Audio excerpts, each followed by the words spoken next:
ജില്ലാതലത്തിൽ നിന്ന് അപ്പീലോടെയാണ് ഹനീന പാലക്കാട്ട് മത്സരിക്കാനെത്തിയത്.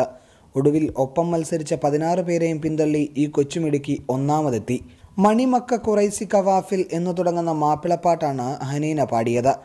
നീഗ്രോ അടിമയും വിരൂപനും എന്നാൽ ഏറ്റവും നല്ല ശബ്ദത്തിനുടമയുമായിരുന്ന ബിലാൽ എന്ന സ്വഹാബിനെക്കുറിച്ചായിരുന്നു ഈ പാട്ട്.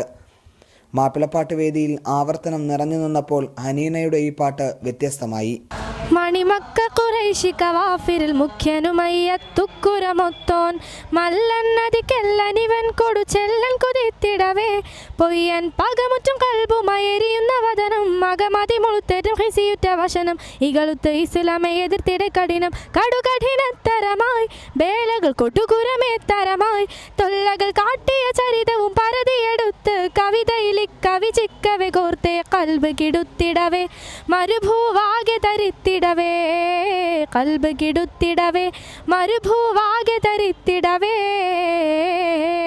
തിരൂർ സ്വദേശിയും പ്രവാസിയുമായ അബ്ദുറഹ്മാന്റെയും നസീമയുടെയും മകളായ ഹനീന ഇത് 3ാം തവണയാണ് സംസ്ഥാന കലോത്സവത്തിൽ പങ്കെടുക്കുന്നത്. പക്ഷെ സമ്മാനം നേടുന്നത് ഇതാദ്യം. തിരൂർ ഫാത്തിമ മത ഹയർ സെക്കൻഡറി സ്കൂളിലെ 10ാം ക്ലാസ് വിദ്യാർത്ഥിനിയാണ് ഹനീന. വേറിട്ട ശബ്ദവും വ്യത്യസ്തമായ ആലാപന ശൈലിയും ഹനീനയെ മാപ്പിളപ്പാട്ട് വേദിയിൽ ഏറെ ശ്രദ്ധേയയാക്കി.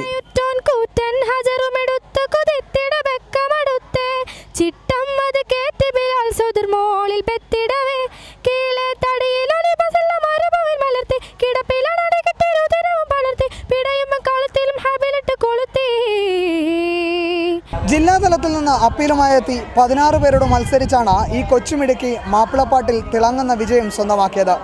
മാപ്പിളപ്പാട്ടിൻ്റെ ഈണത്തിനൊപ്പം അരുൺ പ്രസന്നൻ, TV Now.